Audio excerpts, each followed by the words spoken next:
Curso avançado de análise de investimentos. Vídeo 11. Nessa videoaula, vamos ver os indicadores macroeconômicos. Tá bom? Tão importante quanto os indicadores corporativos, que são aqueles que a gente está aprendendo durante o curso, são os indicadores da empresa. Também é muito importante você conhecer um pouquinho, pelo menos, sobre os indicadores macroeconômicos. São os indicadores que afetam a empresa, afetam, na verdade, o ambiente da empresa. Então, afetam a empresa de forma externa, tá bom? São os elementos externos que causam impacto sobre as operações, sobre as vendas e sobre os resultados da empresa. Então, de nada adianta você ter uma empresa com indicadores excelentes se ela tem algum tipo de indicador macroeconômico que afeta muito o resultado dela. Tá? Então, muito importante a gente estar conhecendo esse tipo de indicador também.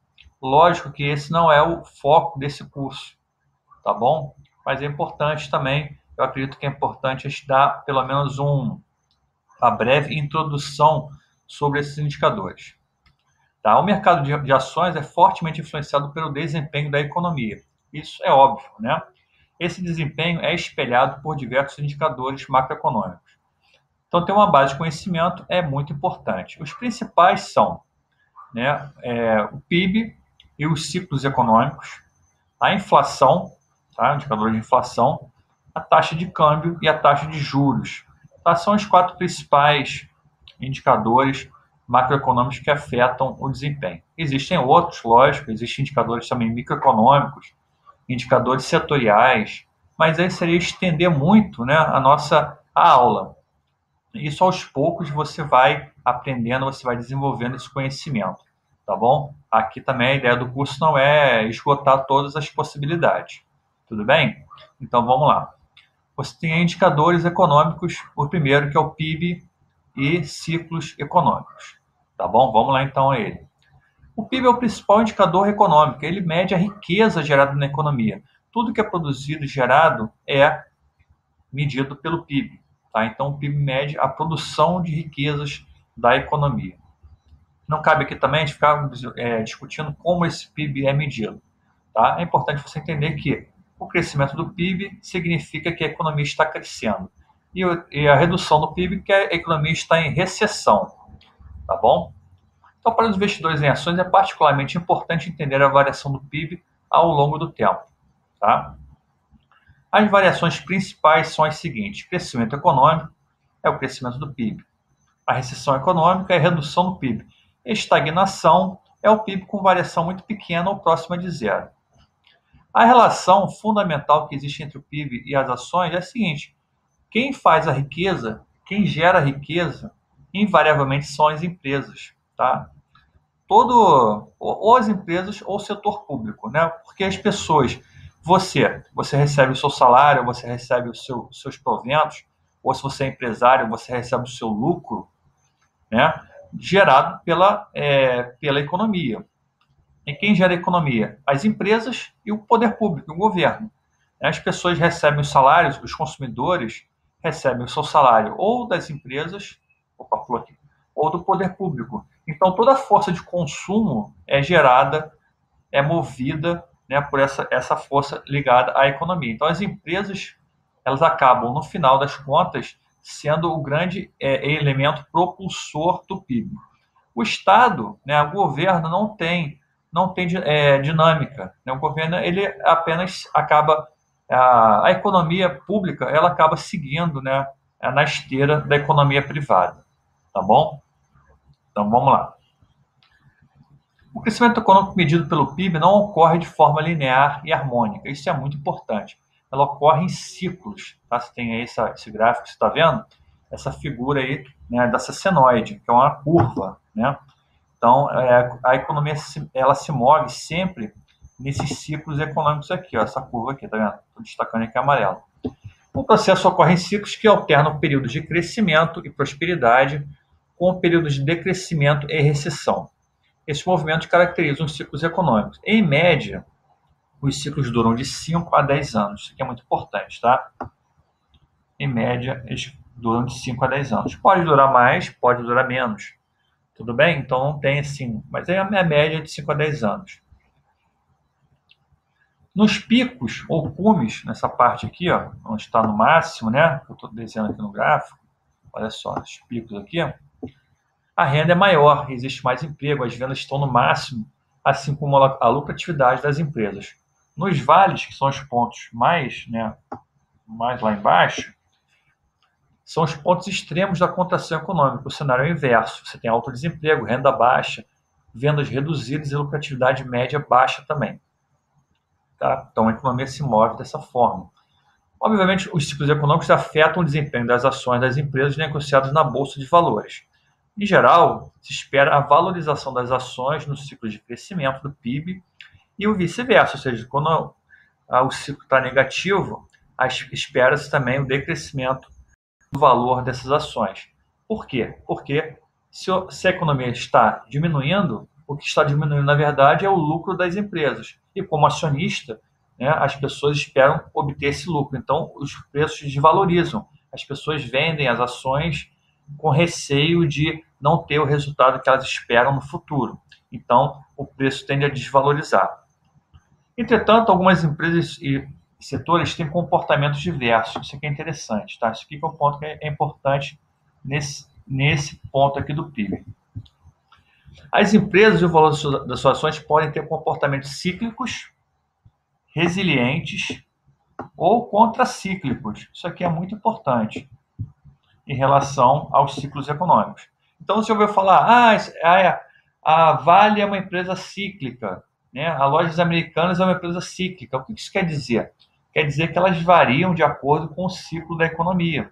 Tá? Então, por exemplo, setores econômicos cíclicos são setores onde as empresas têm seus resultados diretamente influenciados pelos ciclos econômicos, então onde são diretamente influenciados. O aumento das vendas, receitas e lucros desses setores são fortemente influenciados pela melhoria da economia e vice-versa. Ou seja, se piora, elas também pioram. Exemplo de setores e empresas cíclicas. Ó, setor automobilístico, produção de carro, construção civil, tá? Ou seja, quando está no ciclo de alta, as pessoas buscam comprar mais apartamentos, investir mais em imóveis, eletrodomésticos, eletrônicos em geral. O varejo, né? Venda de roupas, calçados, também aumenta bastante no ciclo econômico positivo.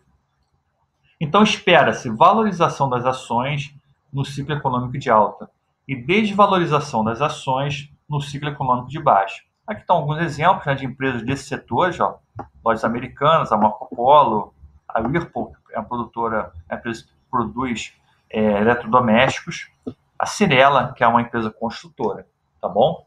Então, são exemplos de empresas que atuam em setores cíclicos. Quando você pega a curva de lucro dessas empresas, né, elas não têm aquela curva de lucro assim, que vai subindo a vida toda. Elas têm uma curva de lucro, né, cheia de altos e baixos, né? Setores econômicos cíclicos, você tem aqui um exemplo da variação do PIB e a cotação das lojas das lojas americanas. Não sei se vocês estão vendo o gráfico aqui, ó, essa linha, estou botando a linha amarela aqui para reforçar. Você vê que quando teve esse período de crescimento do PIB, né, as ações subiram bastante das lojas americanas nesse período aqui. Aqui você teve uma queda, né, do PIB. Olha como é que as ações caíram bastante, né?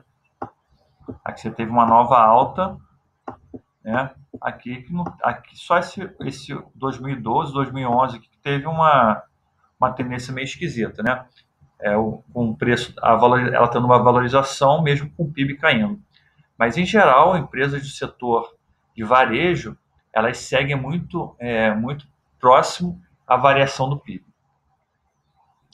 Setores com ciclos de preços específicos, ou seja, são empresas cíclicas, mas o ciclo dela não obedece o PIB, obedece a preços específicos, tá? Por exemplo, petróleo, minério de ferro, soja, milho, tudo bem? Então, petróleo e minério de ferro, temos aqui famosos, né? As empresas mais famosas da Bolsa Brasileira, que é a Petrobras e a Vale. Então, elas são duas empresas cíclicas que têm, lógico, relação com a economia também, mas elas têm muita relação também com esse tipo de preço específico, que é o petróleo, Petrobras, e minério de ferro, que é a Vale. Então, geralmente, esses ciclos de preço não dependem da economia nacional, sendo determinados pelo mercado global. Você pode ter a Petrobras crescendo muito porque o petróleo está ficando mais caro, mesmo com a economia brasileira num processo de recessão, tá? Então não tem muito, ela não guarda muita relação com a economia. Então exemplos estão aqui, eu botei a São Martin, né, que é o açúcar, porque é uma empresa, o açúcar é uma commodity também determinado por preço internacional, tá? Então também segue muito essa commodity. Tudo bem? Então são cíclicas, mas não ligadas muito à economia, mais ligadas a um preço específico. Aqui você vê a relação bem clara, né, da Petrobras com o preço da Petrobras com o preço do petróleo, tá? A linha azul, aqui ó, a linha azul é o preço do petróleo em dólar e a linha vermelha aqui, esse gráfico, né, é o preço da Petro 4. Olha só como é que varia, né? A variação é bem parecida, sobe, cai, né? Aqui ela sobe de novo, aqui o petróleo começa a cair, a Petrobras começa a cair junto, tá? Então é um processo bem parecido. Setores econômicos resilientes são formados por empresas com resultados menos sensíveis aos ciclos econômicos, ou seja, suas vendas, receitas e lucros conseguem se manter estáveis em momentos de recessão econômica. Aí você tem exemplos importantes, como o setor de energia elétrica, setor de bancos e setor de seguros. Eu botei em destaque a Taesa, o Bradesco, o Banco do Brasil e a SGT. Em momentos de crise, as ações dessas empresas de setores resilientes tendem a cair menos do que as demais. Elas variam muito menos. Setores econômicos contracíclicos, formado por empresas cujos resultados podem seguir uma tendência contrária, olha que esquisito, né? Aos momentos de crise econômica interna. Ou seja, suas vendas, receitas e lucros podem crescer em momentos de recessão econômica. Como é que pode, né? Isso acontece porque geralmente são empresas exportadoras, com receitas em dólar. Entendeu agora? Então, como a receita dela é em dólar, ela passa a ganhar mais dinheiro em reais, né? Então, em momento de crise, o dólar tende a se valorizar em relação ao real. Assim ocorre um incremento nos resultados dessas empresas. Então, setores que podem ter comportamentos contracíclicos no Brasil. Tem a aeronáutica, tem o agronegócio. Você pode ter uma crise danada no Brasil e, de repente, a soja está supervalorizada. E o setor de soja está ganhando muito dinheiro. Outro setor também é a mineração, o próprio setor de petróleo, né, que a gente viu também, papel e celulose, tá? Então são setores que dependem muito de preços internacionais e são exportadoras. Agora vamos ver o segundo indicador econômico, que é a inflação. A inflação é um fenômeno econômico caracterizado pelo aumento nos preços da economia. Isso você sabe, né? Isso é fácil de entender. Inflação acho que é o indicador que as pessoas mais conhecem e é medido ao longo de um determinado tempo. A inflação é um dos fenômenos econômicos mais temidos. Quem viveu aí no período da hiperinflação, né, que nos anos 90, 80, sabe o que eu estou falando aqui, ó. 1.700%, olha só, 36 milhões por cento nos anos 80. Gente, isso aqui era uma loucura, né? Não sei se vocês passaram por essa época, mas era muito interessante. Certo? Você de manhã assistia um preço e de noite era outro preço no mercado. Os preços iam mudando. Enquanto você estava no mercado, ia um cara com a maquininha, ele ia passando e toda hora ele passava o preço, ele mudava o preço. Então, às vezes, você estava no mercado, tinha produto com 3, 4 preços, tinha 3, 4 etiquetas coladas no mesmo produto. Ele aumentando o preço ao longo do tempo, né? E o que valia sempre era o preço menor, né? Mas aí as pessoas geralmente eles tiravam os preços anteriores e botavam só o último preço. Mas isso é muito interessante. Quem passou por essa época era uma época muito ruim, na verdade, para a economia, né? A inflação passava dos 1.000% por ano, até por mês, e os valores eram registrados diariamente. Na verdade, era um pesadelo econômico para quem viveu na época, né? Qual é o impacto da inflação sobre as pessoas? O principal da inflação é a redução do poder real de compra. Como a sua renda varia com a inflação, mesmo que você tenha um reajuste mensal, o seu poder de compra médio acaba caindo muito. Ou seja, o dinheiro passa a valer menos. Os consumidores compram menos com a mesma quantidade de dinheiro. Você vê aqui o exemplo do carrinho, tá? Você comprava em 2015 uma quantidade grande de alimentos, em 2005 e 2015 comprou muito menos. Você vê a perda de poder real de compra. Tá? E como isso afeta as empresas? O efeito da inflação sobre a renda das pessoas também afeta as empresas com a redução das vendas, lógico. as pessoas têm uma redução média da sua renda e isso vai afetar o consumo, né? Isso já afeta muito as empresas, tá? Outra forma que afeta as empresas já é o aumento dos custos. Os insumos e serviços ficam mais caros, né? Imagina, a empresa compra alumínio. Ela, no mês, produz lá suas peças de alumínio, no mês seguinte ela vai comprar alumínio de novo, o alumínio já está mais caro, né? Já dobrou de preço. O que ela vai fazer? Vai ter que repassar para o preço, né? Senão ela vai à falência, né? Isso funciona para insumo, para energia elétrica, para água, os salários também que sofrem, né? Você tem que reajustar os salários. E além disso, existem outros custos extras ligados à precificação. Imagina, você tem um preço que não muda nunca, muda uma vez por ano. Então é muito fácil você calcular o seu preço. Agora você está numa situação dessa que você tem que calcular o preço todo dia. Então você tem um custo a mais, né, com precificação, com planejamento, com gestão de risco. Você tem que ter uma equipe de pessoas para poder ajudar nesse cálculo de preço. Os supermercados antigamente tinham várias pessoas que ficavam botando etiqueta, né, com os novos preços. Então é um custo muito grande para a empresa. Isso também estabelece um novo elemento de incerteza e risco ao negócio. Dificulta muito as decisões de investimento. Você não sabe, você não tem como estimar qual vai ser o seu retorno daqui a 1 ano, 2 anos. Como é que você vai estimar? Se você não sabe qual vai ser a inflação, né? Você não sabe qual vai ser o seu retorno real. Então, são aí também necessários outros custos para poder estimar esse processo. Tá? Então, apesar da empresa poder aumentar o preço, você fala, mas a empresa pode aumentar o preço, Vicente. Ela pode reajustar, né? Ela vai conseguir repassar o preço, o custo do preço para o consumidor. Só que em alguns casos, ela tem que internalizar essas perdas inflacionárias. Tá? Nem sempre é possível a empresa passar todo o aumento de custo dela para o preço. Principalmente aqui, ó, empresas, aí eu queria chegar nesse ponto, que é muito importante, empresas mais sensíveis à inflação. Empresas que atuam em setores de alta concorrência têm mais dificuldade para aumentar os preços no curto prazo. Por exemplo, setor de varejo. Tá? Você não pode sair aumentando o preço porque você está concorrendo com um monte de outras empresas. Então, você tem uma limitação muito maior para aumentar o seu preço. Empresas exportadoras também, a área também está exposta aos preços do mercado global. Então, o pessoal não quer saber lá fora se você está vendendo minério de ferro, o preço tá lá na moeda em dólar. Ele não quer saber se o seu preço, se o seu custo em reais está aumentando por causa da inflação, né? O preço que você vai ter que vender lá fora vai ser sempre o mesmo, entendeu? Então, ou seja, também passa por esse tipo de pressão. Aí, as empresas menos sensíveis à inflação são os setores regulados, né, como serviços de concessão pública. Aí você tem setor elétrico, setor de rodovias, né, que tem geralmente reajustes tarifários indexados pela inflação, tá bom? Outro setor de saneamento aqui, ó, energia elétrica, transporte público, saneamento, concessão de rodovias, tá? Então, água, tudo isso aqui tem reajuste inflacionário, tá? Outros setores também, outras empresas, são as empresas que têm vantagens competitivas, né, que atuam em certos monopólios, que conseguem repassar o custo para os seus clientes. Nesse caso, essas empresas também sofrem muito menos durante esses períodos aí de alta inflacionária. A inflação e o mercado acionário. O impacto da inflação sobre o mercado acionário tende a ser negativo.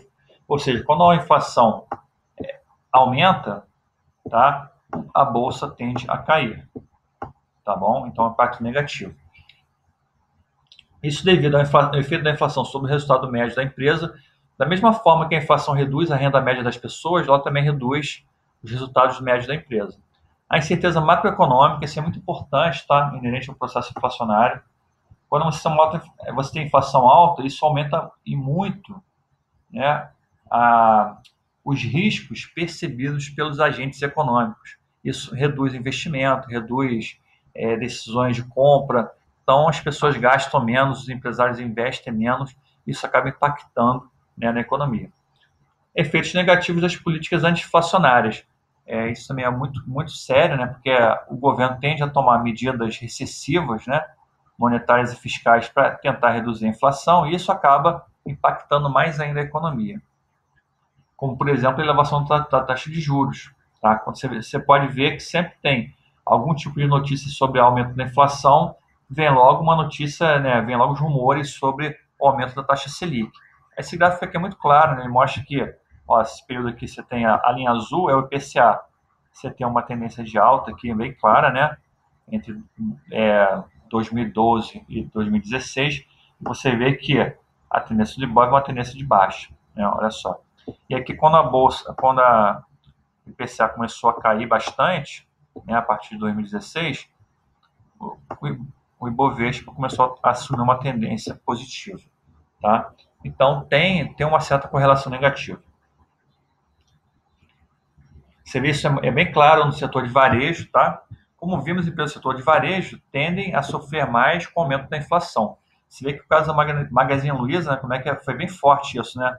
Você tem aqui, ó, IPCA subindo, olha o que aconteceu, o que está acontecendo para as ações da Magazine Luiza, estão caindo. Quando o IPCA começou a cair, né, o Magazine Luiza começou a subir bastante. Então ajudou a impulsionar os resultados do Magazine Luiza. Agora você vê os setores que são menos impactados pela inflação, como o setor elétrico. O de energia é um bom exemplo, é um setor regulamentado e tem garantia de reajustes tarifários que cobrem a inflação. O caso está emblemático. A empresa tem um fluxo de caixa estável e resultados que, de certa forma, protegidos contra a inflação. O movimento de preço e suas ações não sofrem impacto da inflação. Você vê que praticamente não tem nenhum impacto, né? Se notar essa linha vermelha aqui, ó, ela praticamente vai seguindo aqui, praticamente imune, né, aos efeitos da inflação. A inflação sobe, a inflação cai, ela continua a sua tendência, tá bom? Indicador 3, taxa de câmbio. Taxa de câmbio também afeta bastante a economia e afeta bastante o desempenho das empresas. A taxa de câmbio é a taxa pela qual uma moeda é trocada pela outra. De forma mais simples, é o preço da moeda estrangeira em moeda nacional, tá? Quanto você troca o real pelo dólar, né? O real pelo euro. O importante para o investidor em ações é entender como a cotação do dólar afeta o desempenho das empresas e do mercado acionário. A taxa de câmbio afeta as receitas das empresas exportadoras e o custo das empresas importadoras. Então vamos entender isso em detalhes, tá bom? Imagina primeiro, antes de a gente entrar no exemplo, imagina uma empresa exportadora. Ela exporta e recebe em dólar, lá fora. Ela traz esse dólar para o Brasil e vai trocar em reais. O preço, se o dólar se valoriza, né, ela vai continuar recebendo a mesma quantidade de dólares. Né? Imagina que ela vende cada produto dela por $1.000. Ela vai continuar recebendo $1.000. Só que quando ela trouxer esse $1.000 para o Brasil, ela vai trocar, em vez de ela trocar por R$3, ela vai trocar por R$4. Então, em vez de ganhar R$3.000, ela vai ganhar R$4.000. Entenderam? Então, na verdade, o valor que ela vende lá fora é o mesmo. Só que quando ela traz esse dólar para o Brasil, que ela vai ter que trocar isso por reais, né, para pagar suas contas, ela vai trocar por um valor muito maior, então vai ganhar mais dinheiro. Então, vamos dar um exemplo. Vamos supor uma empresa aeronáutica hipotética, que obtém 100% de suas receitas em dólar. Então, ela vende tudo, toda a sua produção é vendida. E que todos os custos são em moeda local, real.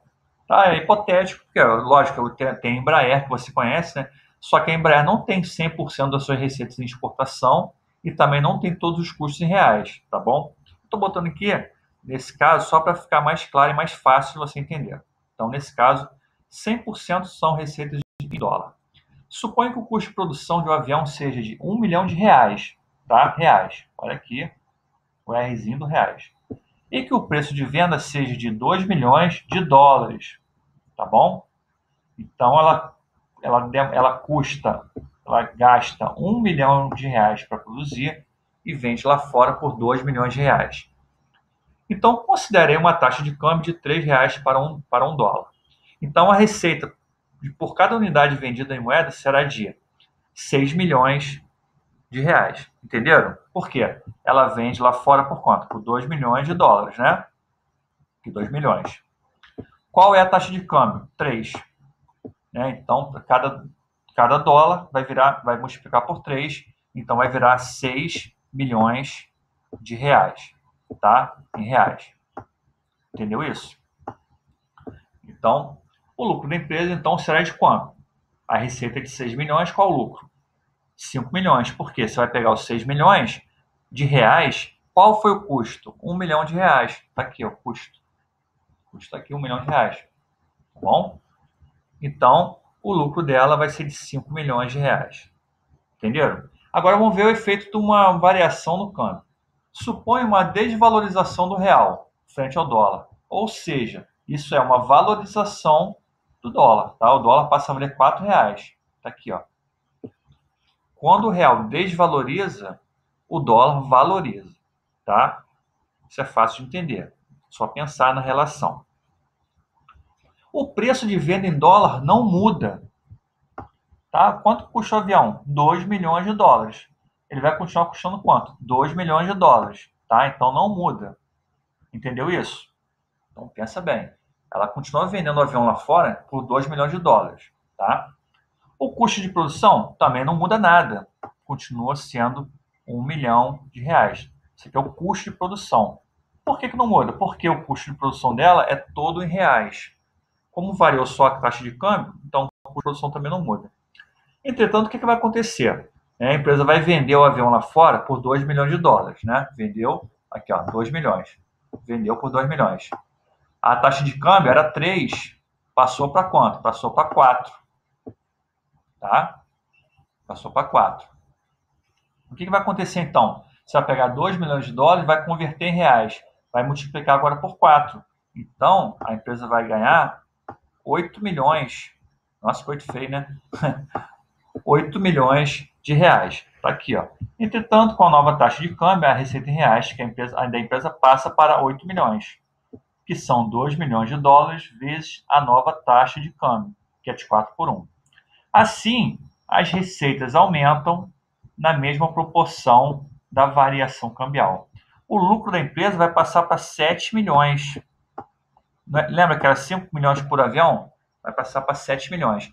Então, tá aqui, isso aqui está tudo aqui nesse gráficozinho. Tá? A receita em reais aumenta de 6 para 8 e o lucro em reais aumenta de 5 para 7.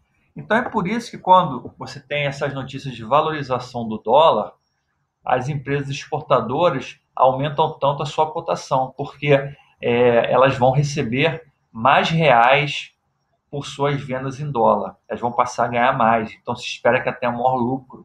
Tá? Então, por isso que elas valorizam tanto. Alternativamente, o avião poderia ser agora... O que acontece também quando você tem uma valorização, uma desvalorização da moeda, desvalorização do real? O avião poderia ser agora ofertado por um valor menor em dólares no mercado externo, sem afetar a lucratividade da empresa. Entenderam isso? Ela pode vender, em vez de ela vender por 2 milhões, ela pode vender por 1,5 milhão. 1,5 milhão de dólares. Isso faz o quê? Faz com que ela ganhe mais clientes, ela se torna mais competitiva. Ela passa a vender o mesmo produto por um preço mais barato. E ela consegue ganhar mais clientes. E assim, ela não... Mesmo assim, mesmo vendendo mais barato em dólar, ela continua tendo a sua margem de lucro em reais.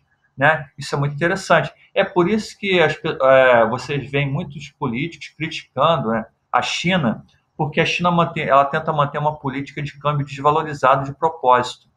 Para quê? Para ela poder vender os produtos dela mais baratos no mercado exterior e conquistar mais clientes. Entenderam? Então, quando você tem uma desvalorização da moeda local, também não é algo tão ruim. Por quê? As empresas que são exportadoras, elas começam primeiro a faturar mais e depois elas conseguem até vender o produto mais barato lá fora, conquistando novos clientes. Entenderam? Então, esse é um outro fator que também impulsiona a cotação dessas empresas. Elas também agora começam a ganhar mais clientes, começam a vender em novos mercados. Tá bom? Então, isso é um impacto muito grande. Então, a desvalorização cambial, valorização do dólar, tende a aumentar o preço das ações das empresas exportadoras. Tá aqui. Tá? Como exemplo, podemos citar Fibria, Klabin, Suzano, Vale, Petrobras também exporta. Tá? Por outro lado, a apreciação cambial do real, redução do valor do dólar, afeta também negativamente receitas e lucros dessas empresas. Desculpe. Ou seja, o efeito contrário, né? Se o dólar perde valor, elas também vão tender a perder valor, tá bom? Indicadores econômicos, o quarto indicador, taxa de juros. Taxa de juros é um dos indicadores mais importantes da economia, tá? Ela tem efeitos macroeconômicos muito fortes e efeitos microeconômicos muito fortes. O que é a taxa de juros? É o valor pago pelo tomador de um empréstimo ao seu credor, ou seja, é a remuneração pelo empréstimo de uma quantidade específica de dinheiro em um prazo determinado de tempo, tá? A taxa de juros é o percentual do juro em relação ao valor da operação montante de crédito. Os juros, né, você tem a taxa básica de juros na economia, que é a taxa Selic, que é a taxa muito importante, ou seja, é a taxa base, né, é a mais baixa de todas, é a taxa que remunera os títulos, né, da dívida do governo, que ele vende, e o que a gente espera do efeito da taxa de juros. A taxa sobre principalmente as empresas. A taxa de juros afeta o comportamento de todos os agentes econômicos, consumidores, empresas e governo. Como você pode ver, por isso, a taxa de juros é uma das principais armas de política econômica utilizada pelo governo. Efeitos microeconômicos da taxa de juros. Primeiro, vamos ver sobre o consumidor. O consumidor está sempre num dilema entre consumir agora ou consumir no futuro. Não é verdade? Você fala, vou comprar um carro, vou comprar hoje, vou comprar daqui a um ano. Né? A taxa de juros é algo que regula a sua propensão a consumir. Se você tiver uma taxa de juros muito baixa, você vai pensar assim, eu não vou investir agora na poupança, no fundo, porque a taxa está muito baixa, então é melhor consumir. Taxas de juros maiores incentivam a poupança e o consumo futuro, uma vez que o juro recebido é maior. Então, taxas de juros maiores reduzem a liquidez da economia e o volume de negócios. O consumo também é impactado pela taxa de juros, principalmente pela facilidade de acesso ao crédito. Exemplo, taxas de juros maiores reduzem o consumo agregado através de dois vetores, na decisão de consumir e por tornar mais caro o crédito. Então, tem desses dois fatores que afetam o consumo. Primeiro, quando você tem uma taxa de juros muito baixa, fica mais fácil você obter o crédito. Quando a taxa de juros é alta, fica caro o crédito. Você fazer um financiamento vai ficar muito caro, então você não deixa de fazer o financiamento. Você deixa para lá, você consome depois. E afeta também pelo lado do consumo do outro vetor, que será o vetor do investimento. Você vai pegar o seu dinheiro agora, você vai botar na poupança ou você vai consumir? Se a taxa de juros for muito baixa, o consumidor vai ter mais propensão a consumir, pegar o dinheiro e não deixar guardado, pegar o dinheiro e consumir, tá? Se a taxa de juros for muito alta, o que você vai preferir? Você vai preferir deixar o dinheiro lá guardado na poupança ou então no fundo de renda fixa, tá? Isso, lógico, você investiu em ações, mas estou falando da média da população, tá? A média das pessoas vai preferir deixar o dinheiro guardado ou vai ter mais incentivo para deixar guardado. Então, aqui na figura você pode ver, né? Ó, então você tem uma taxa de juros alta, você tem um consumo baixo. Taxa de juros baixa, você tende a ter um consumo alto, tá bom? Então o efeito é inversamente negativo. Negativo por quê? Você aumenta a taxa de juros, você reduz o consumo. Você reduz a taxa de juros, você aumenta o consumo, tá? Efeito inverso. Qual é o efeito sobre as empresas? O empreendedor, agora a gente viu sobre o consumo, vamos ver sobre as empresas. O empresário, o empreendedor, ele busca sempre melhorar o desempenho da sua empresa, né? Lógico. Em suma, ele vai sempre avaliar se vale a pena investir em um novo projeto, ou seja, ele quer comprar uma máquina nova. O que ele vai avaliar? Eu compro essa máquina nova ou eu deixo o dinheiro aqui aplicado no meu caixa? Eu vou deixar aplicado lá uma taxa Selic, uma CDI, ganhando 100%. O que vale mais a pena? Então, ele vai sempre avaliar se aquela máquina vai gerar para ele mais dinheiro do que aquela aplicação financeira, tá? Então, quando a taxa de juros é muito elevada, o benefício de não fazer nada é alto, ou seja, o benefício, se ele tem uma taxa de juros de 40% por mês, poucos investimentos produtivos vão gerar para ele um resultado tão grande, né? Porque você não é só o resultado dos juros, é o resultado também, você tem que calcular também o risco, é o tempo que você emprega naquela atividade, é o custo de oportunidade, tudo isso também conta. Então, se a taxa de juros é muito elevada, o benefício de não fazer nada, de deixar o dinheiro parado, é muito alto. Então, somente projetos com altíssimo potencial de lucratividade e baixo risco são implementados. Então, quando a taxa de juros é muito elevada na economia, acontece o seguinte: taxa de juros elevada, você tem poucos investimentos, tá? Isso, lógico, é ruim para toda a economia, né? Então, você já percebeu o seguinte, né? Se você tem taxa de juros alta, afeta o consumo, você reduz o consumo, e taxa de juros alta reduz o investimento. Então, se reduz o consumo, reduz o investimento, reduz muito o fluxo da economia. Você acaba reduzindo o PIB, tá? Então, taxa de juros alta afeta muito o desempenho das empresas. Então, qual é o efeito sobre a bolsa de valores? Primeiro, tem um efeito psicológico. Os investidores buscam equilíbrio entre risco e desempenho de sua carteira. Então, assim como empresário, a decisão de investimento do investidor, a investimento financeiro, vai ser pautado por cálculos de custo e benefício, onde a taxa de juros, né, a taxa de juros é um elo central. Com taxas de juros elevadas, as aplicações de baixo risco, como renda fixa, CDB, fundos de renda fixa, se tornam mais atrativos. Então, o dinheiro sai da bolsa de valores e vai para esses tipos de investimento. Tá? A renda variável tem maior risco e volatilidade, se torna uma segunda opção para muitos investidores, tá bom? Então, lógico que eu estou generalizando. Tá? Então, com a taxa de juros muito elevada, uma grande parte dos investidores vão evitar aplicar na bolsa, vão preferir aplicar na renda fixa. Tá? Se vai ter um retorno de 25%, 20% por mês, por que eu vou aplicar em ações, corre risco, entendeu? Então, esse é o pensamento. Tá? Além disso, você tem um efeito sobre a economia, né? Quando você tem uma taxa de juros elevada, as pessoas sabem, os investidores sabem que isso vai acabar tendo impactos negativos sobre o desenvolvimento da economia. Tá? Então, você tem aqui, ó, a alta taxa de juros, a tendência é de queda, né? Lógico, estou falando em geral, né? Queda do índice, tá? No índice Bovespa. A tendência é de gerar uma queda nas ações da bolsa, tá? Do contrário, também é verdadeiro. Quando você tem uma redução na taxa de juros, a tendência na bolsa é de ter um movimento de alta, tá bom?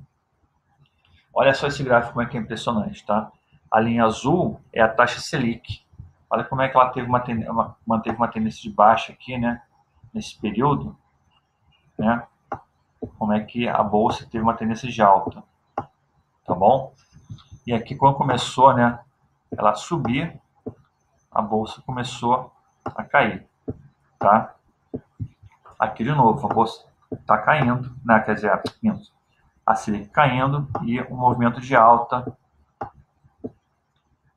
no Ibovespa, tá bom? Então são inversamente proporcionais, tá? Lógico, então você tem que ver os movimentos macro, tá? No movimento micro, você vai ter momentos que a bolsa sobe, a Selic sobe junto. Então, mas estou falando no tendências macroeconômicas, a tendência é de uma correlação negativa, tá bom? Ou seja, aumento da taxa de juros, redução da bolsa, e o contrário também, redução da taxa de juros, aumento da bolsa. Tudo bem? Então, esses são três importantíssimos indicadores econômicos. Eu não sei se deu tempo de você entender muito bem cada um, tá? Senão a aula ficaria muito grande. Eu até penso em fazer um curso mais para frente, mais focado em economia, né? Economia, o efeito da economia sobre a bolsa de valores, mas esse seria um curso específico, focado nisso. Tá? Mas eu acho importante nesse curso avançado passar pelo menos algumas informações básicas sobre esse tipo de indicador e seu efeito sobre a economia. Eu acho que, em linhas gerais, a ideia é essa, tá bom? A ideia. Se você tiver alguma dúvida, você pode ficar à vontade para me consultar e tirar sua dúvida, tá bom? Então é isso aí, gente. Muito obrigado. Um forte abraço. Tchau, tchau.